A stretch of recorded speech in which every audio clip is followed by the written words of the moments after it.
اللہ پاک فرماتا ہے، کہہ دو میرے ان بندوں سے جو تنہا ہیں، تم جہاں کہیں بھی ہو میں ہمیشہ تمہارے ساتھ ہوں۔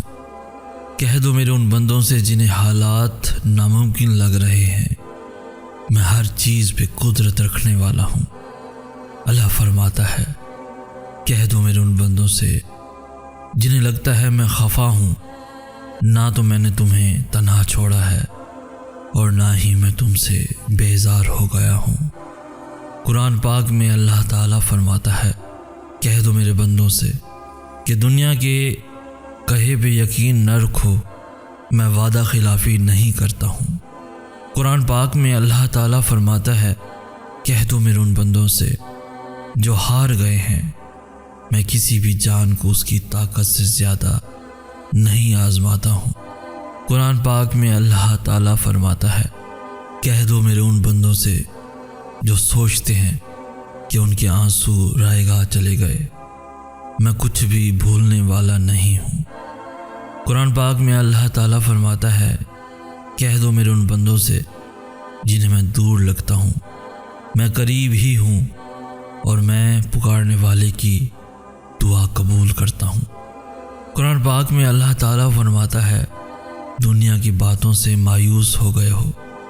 قرآن پاک میں اللہ تعالیٰ فرماتا ہے، کہہ دو میرے ان بندوں سے جو شک میں مبتلا ہیں اور در حقیقت میں توکل کرنے والوں سے محبت کرتا ہوں۔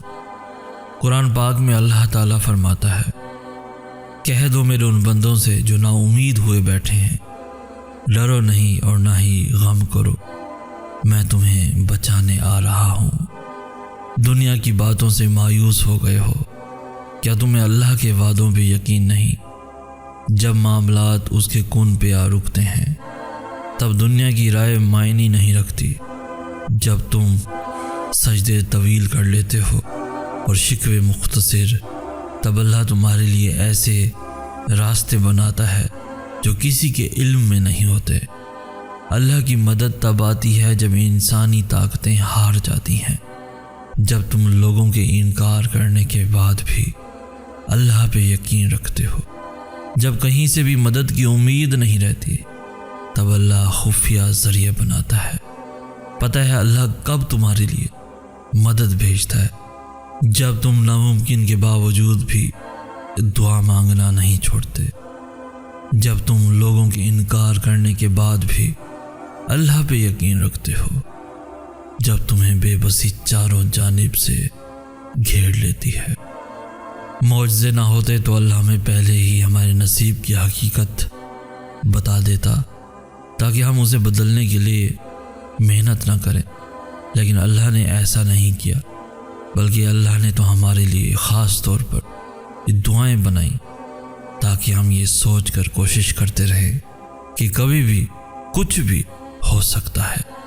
غلط لوگوں سے محبت ہی تمہیں اللہ کی محبت تک لے جاتی ہے، اور جب تم اللہ کی محبت تک پہنچ جاتے ہو تب اللہ تمہیں اس انسان سے نوازتا ہے جس سے اللہ محبت کرتا ہے، اور جو تم سے محبت کرتا ہے اللہ کی پسند تو کبھی بھی معمولی نہیں ہو سکتی۔ لوگوں کے منصوبوں سے نہیں گھبراتے، کیونکہ لوگ بھی وہی کر سکتے ہیں جو اللہ نے ان سے کروانا ہے، اور تمہیں تو معلوم بھی نہیں کہ کیسے اللہ نے ان لوگوں کی پیدا کی ہوئی رکاوٹوں سے گزار کر ہی تمہیں نوازنے کے منصوبے بنا رکھے ہیں۔ دنیا تمہارے اور اللہ کے درمیان کبھی بھی نہیں آ سکتی۔ جب اللہ ہمیں اس چیز سے آزماتا ہے جسے کھونے کا ہم سوچ بھی نہیں سکتے، تب وہ اپنی مدد بھی ان ذریعوں سے بھیجتا ہے جو ہمارے علم میں بھی نہیں ہوتے۔ جب ہم توکل کرتے ہیں تو اللہ ایسے پوشیدہ طریقوں سے ہمارے کام کرتا ہے جنہیں نہ ہم دیکھ پاتے ہیں اور نہ ہی سمجھ پاتے ہیں۔ اللہ وہ جو روح میں بستا ہے، دل پھر کیسے اسے بھول سکتا ہے۔ دعا جیسی اور کوئی دوا نہیں، سجدوں جیسی اور کوئی شفا نہیں۔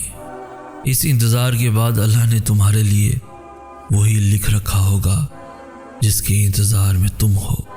انشاءاللہ کچھ تو ہے جو اللہ یہاں تک لے آیا ہے تمہیں، کوئی تو اجر ہوگا جس کے لیے اتنے درد سے گزارا ہے تمہیں۔ وہ چاہتا تو تمہیں مکمل نا امید کر دیتا، کیوں پھر اس نے یقین کی پہیلی میں الجھا رکھا ہے تمہیں۔ ہر کسی کو نہیں ملتا موقع جائے نماز تک آنے کا، کوئی تو وجہ ہے جو اس نے ان سجدوں کے لیے چنا ہے تمہیں۔ کیوں لیتے ہو تم اس کے معاملے میں لوگوں کی رائے؟ پھر اس نے تو سارے زمانے سے جدا رکھا ہے تمہیں۔ وہ دیر کرتا ہے جب اسے بے حد پسند آ جائے کسی کی آواز، وہ توفیق دے رہا ہے، یعنی اسے منانا آ گیا ہے تمہیں۔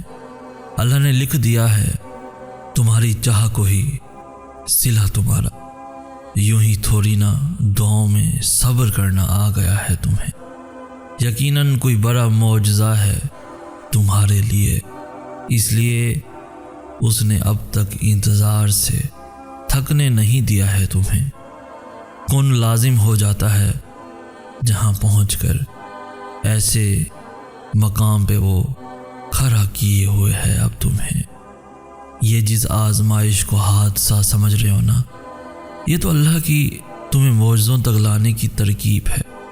وہ کہتا ہے کہ مانگو مجھ سے، میں قبول کروں گا، تو جو اس کے بعد بھی نہ مانگے وہ بد نصیب ہے۔ توفیق دعا ہی دلیل ہے اس کے کن کی، لگاؤ پھر صدا، کیونکہ وہی تمہارا نصیب ہے۔ اکیلے نہیں ہو تم، وہ ساتھ ہے ہر پل تمہارے، اس کی مدد اگلی سانس سے بھی زیادہ تمہارے قریب ہے۔ وہ کیوں نہ دے سکے گا تمہیں چاہ تمہاری، جس کی ملکیت میں شمال اور جنوب ہے، سارا جہاں ہے۔ کبھی کبھار ہمارے پاس آنسوؤں کے سوا اور کچھ بھی نہیں ہوتا، نہ کوئی لفظ، نہ کوئی کہانی، نہ کوئی التجا، نہ کوئی شکوہ، بس خالی ہاتھ ہوتے ہیں اور زار زار بہتے ہوئے آنسو ہوتے ہیں۔ دل تب اللہ سے بہت کچھ کہنا چاہتا ہے، لیکن یہ سمجھ نہیں آتی کہ کیسے کہیں۔ اتنی طرف ہوتی ہے کہ اس طرف کے سامنے ہر دعا، ہر فریاد چھوٹی لگتی ہے، اور تب جی چاہتا ہے کہ بس اللہ یوں ہی سمجھ جائے، اللہ کو یوں ہی پتہ چل جائے کہ کتنی شدت سے ہمیں اس کے معجزوں کی ضرورت ہے، کتنی شدت سے اس کی مدد کا انتظار ہے۔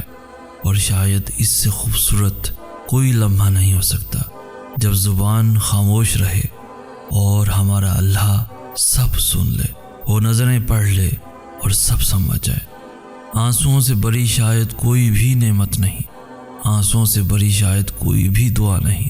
صحیح کہتے ہیں، انسان پورے کا پورا اپنی آنکھوں میں چھپا ہوتا ہے، کیونکہ آنکھیں دل کا آئینہ ہوتی ہیں، اور جن کے دلوں میں اللہ رہتا ہے ان کی آنکھیں بھی اتنی ہی پرکشش ہوتی ہیں، اتنی پرکشش کہ وہ روتے ہوئے بھی ہنستی ہیں، کیونکہ وہ اندر ہی اندر جانتی ہیں کہ اللہ نے سن لیا ہے، اللہ نے تھام لیا ہے، جو کوئی سمجھ نہ سکے وہ اللہ نے سمجھ لیا ہے۔